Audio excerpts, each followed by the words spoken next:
first rounds on a Gen 5 Glock 19. I just went from shooting really fun stuff, and now I feel that the energy it's just leaving my body. I haven't shot a stock Glock in a while, if I'm being perfectly honest with you, and that's a Gen 5. Okay. One request, if I could please, on behalf of humanity, I feel like I'm qualified to speak for humanity, request anything of Glock. Could you guys release a gen and 4 months later not redo it? So now I'm like, I bought that shit 4 months ago and now you added XYZ and now I go get that. It is so annoying. It is like having a PC and every other fucking day you've got a software update. Like, can we just do it right from the beginning and stick to that? The Gen 5, there's a part of me that's pained to say this. So that's just a factory Gen 5 Glock that frankly is highly worn. And hell, the screw on the rear sight's backing out. And it's great. It's great, okay? And it's tough to, it's a bit tough to admit, if I'm being honest with you. They have, I mean, Glock is not typically known to be one to put in like a great deal of effort into innovation. But what they've done is actually applied a little bit of effort to this thing. Some of the things they have done. There's like it's almost like a little magwell built into the gun now, and that's different. They've got this little notch here too, which I'm assuming would be for, you know, if you're whatever shooting, your mag's not coming out, you can hook right that notch and begin to strip that mag out. So, you know, is it going to be necessary often? No, not really. Does it hurt anything? No, I'm not really seeing any issue reloading with it. It wasn't really giving me problems, but the flared magwell part, cool. That's one less thing I have to go buy now. The texture's a little bit different. It's fine. It's like neither here nor there. It's just like, okay, cool, yep. But we have some ambi shit now, which again, for the lefties of the world, we rejoice. So we've got an ambi mag release. It's not ambi all of the time. It's just, you know, right now it's set up for a right-handed shooter, but you can flip that over onto the other side of the gun. Speaking on behalf of some lefties, I will tell you, I would never flip it to the other side of the gun because I've trained for so many years being part of like the retarded class of humans known as lefties that you just got used to doing everything with your trigger finger. And I don't want to have to relearn shit all over again doing this. Thanks, Glock, but I'm going to leave it there. The ambi slide release there, which is a full-time ambi function. I am fond of that, even though, again, from training, I'm a lot more likely to drop mag, drop slide. It's just how I operate. The trigger is notably better than, you know, I mean, if you go back a decade on the Glock triggers, there, you know, I mean, there was no shot that you weren't replacing that. Well, I shouldn't say that. Some people would leave them. And obviously, if you were on a department or something like that, you would leave it just because that was your department regulations. But the triggers are quite a bit better now. Some of that texture and stuff is gone, and the trigger's actually smooth now.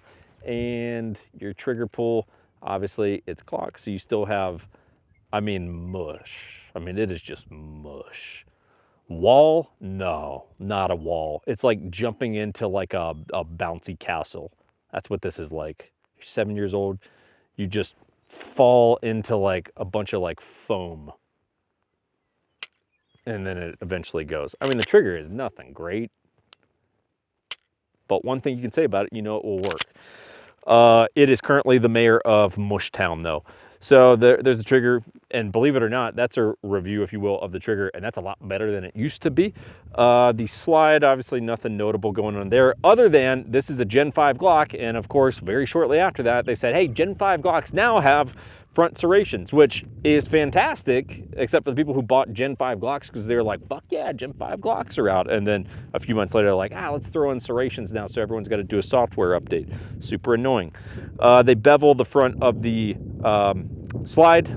What's the real purpose of that? I don't know. I'm sure there is one. I would assume it's more so for holstering, perhaps. Maybe something to do with like having a smoother bevel there. That way if I'm hitting the side of my holster as I'm going in, almost like a magwell kind of concept, that it'll guide itself back in there a little smoother.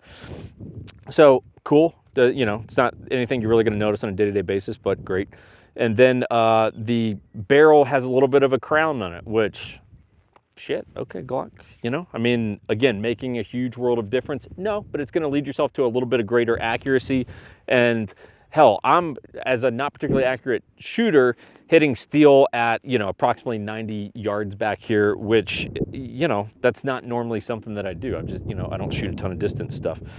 Obviously the barrel, right? You still get that looseness.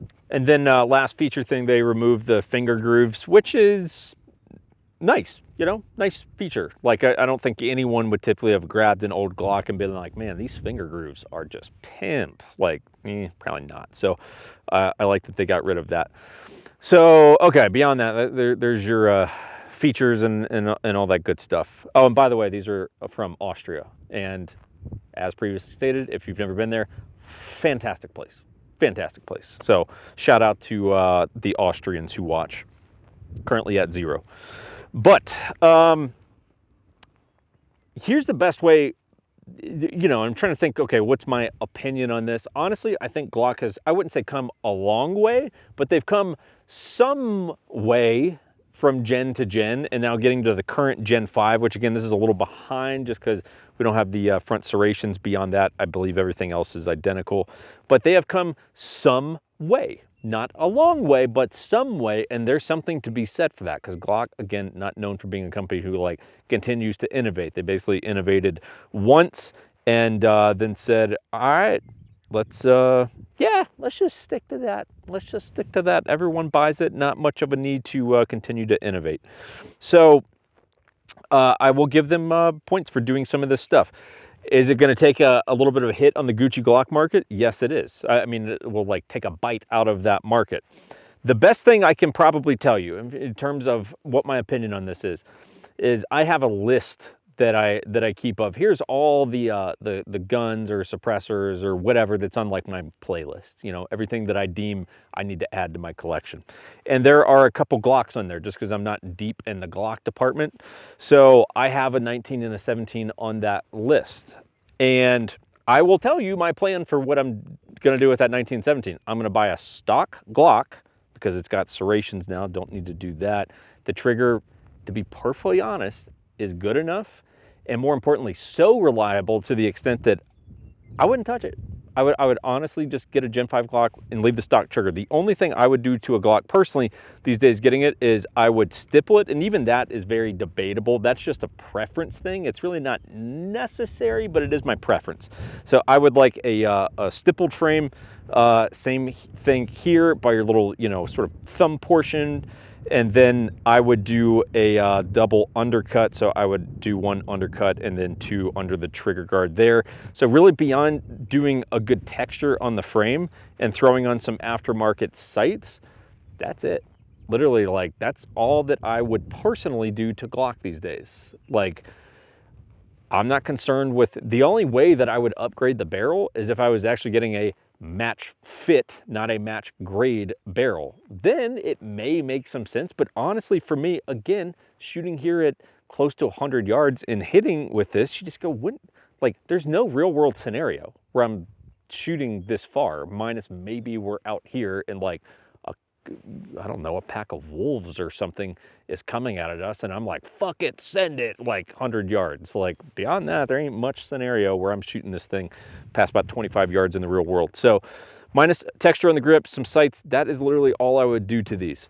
I wish, there's a part of me that wish I had something brilliant to add to the Glock, the slew of Glock videos that are out these days. But the reality is there's a reason that people buy these. And there's a reason that when people will ask me if they're a novice shooter or like trying to become a shooter and get their first gun or something like that, there's reasons that I say almost across the board, what should you start with? Go get a Glock 19. Like there's not much discussion that we need to have, with very limited circumstances that might change that.